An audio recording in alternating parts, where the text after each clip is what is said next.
Panibagong expressway, ang NLEX C5 North Link. Ito ay makakatulong sa pag-decongest ng traffic sa iba't ibang kalsada sa Metro Manila, lalo ng EDSA. So ang kabuuang project na to ay 11.3 km. Ang ginagawa ngayon ito 1A, meron itong 2 km. Sakop nito dito sa Mindanao Toll hanggang Quirino Highway sa Novaliches.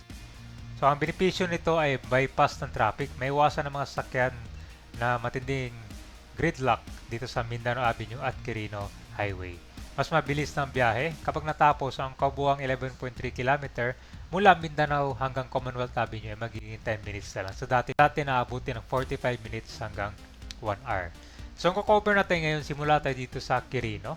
Kasama rin dito ang ginagawang Quirino Metro Manila Subway Station hanggang dito malapit sa Mindanao Toll kung saan ginagawa naman dito ang Metro Manila Subway Depot at itong station. So itong section 1A na i-cover natin, dito magsisimula sa Mindanao Toll. Ito yung mga sasakyan na galing sa Smart Connect. Ito, expressway naman to. Papuntang ko dito Manila. Tsaka dito sa NLEX naman. So ngayon ito, section 1A sisimula dito. Mindanao Toll, tapos sa daan ng Katipunan hanggang dito. Marami na rin mga bahay ang nawasak dyan. All the way papunta to sa Quirino Highway. Ito, Quirino Highway na yan. So itong section 1A maliit lang pero grabe yung mga construction dito. Ang daming mga bahay ang nawasak. Nandito na tayo ngayon sa Nandito na tayo ngayon sa Mindanao Avenue.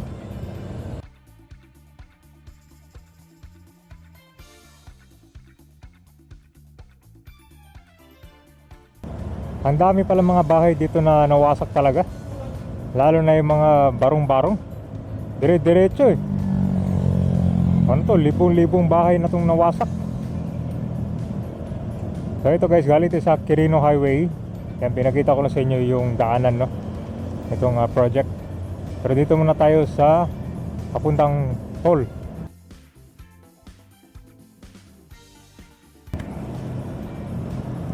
Mabilis tong project, no? Ganyan dapat.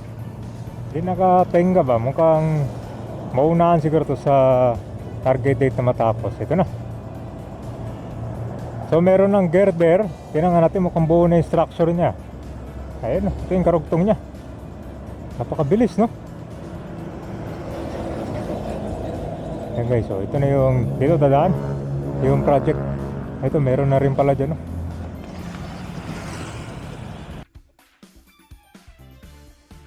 So meron ng structure, yung structure niya na semento na.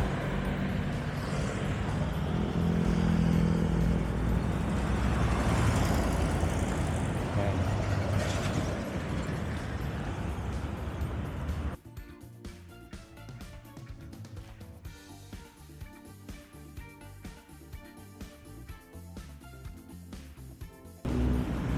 Sementado rin.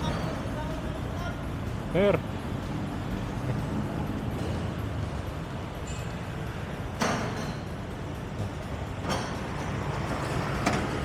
ito naman guys, ito naman yung Metro Manila Subway, oh.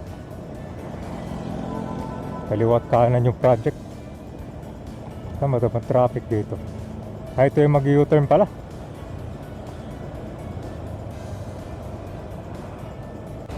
Traffic pala yung U-turn dito. Oh. Kaya palang taas ang pila. So guys, yung Metro Manila Subway, yung station tsaka depot nandito.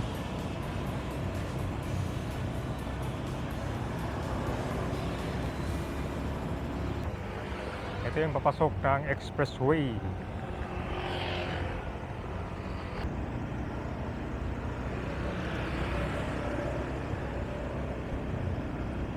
Ano palang tawiran ito guys, sa footbridge.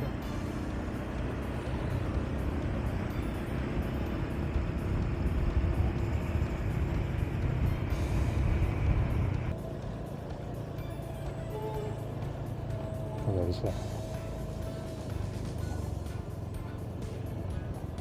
yun, oh. Ginagawa na yung structure.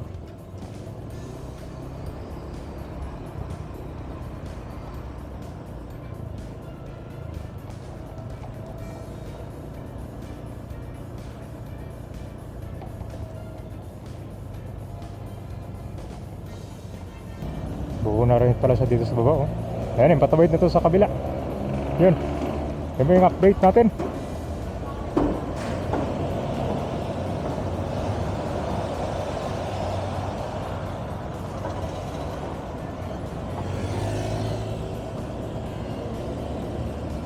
Ayan, guys. So ito naman yung construction ng Metro Manila Subway Quirino Highway Station. Yan, malaki na rin yung progress at kitang-kita mo dito. Ang lalim, oh. So dito yan sa intersection. So marami ding mga pasahero ang magbenepisyo dito sa area. So malapit ito sa kanto kung saan nagtatagpo ang traffic galing Novaliches, Bayan at Valenzuela patungong NLEX. So ito ay nasa ilalim, underground, gaya lang istasyon sa subway. So ito naman, ito po yung Quirino Highway. So galing lang tayo doon sa may NLEX Mindanao. So itong section 1A nakasama sa NLEX C5 North Lim Project hanggang dito sa Quirino Highway. So ito na yung karugtong niya. Kita mo yan, no? Simula sa Mindanao Toll, dadaan dito. Sa likod naman yan po yung Metro Manila Subway naman, sa Valenzuela naman yan area. Diyan gagawin yung depot.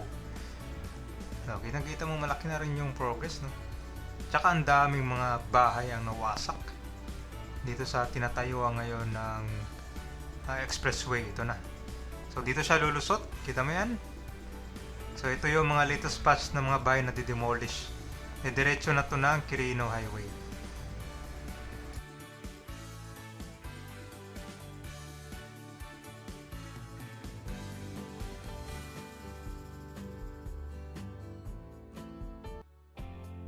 Ito naman yung NLEX Mindanao Expressway. So ito yung toll, mga sasakyan na papasok at palabas naman. So simula dito sa NLEX Mindanao Toll, pag pupunta kayo ng Quirino Highway, ito na yung dadaanan nyo. Pagka-exit nyo lang dito sa toll. Ito po yung karugtong.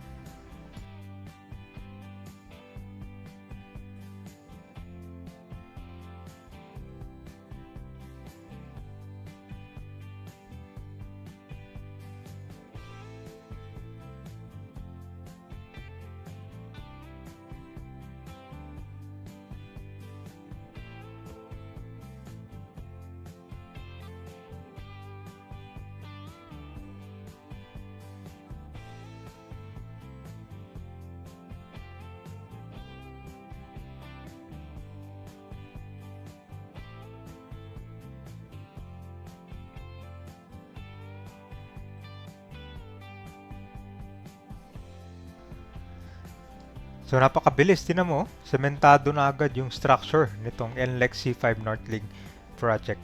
So ito na yung elevated expressway deck. Malaking sementadong kalsada sa gitna ang itinatayong viaduct o itong flyover. Dito dadaan mga sakyan na galing sa NLEX Mindanao Avenue patungo sa Quirino Highway at vice versa. So nag-i-install na rin sila dito ng girder. Sa gawing itaas, may kita ang nakatayong mga pier, mga poste. So at grade ramps para to sa on and off ramp, mga kalsadang paakyat at pababa naman.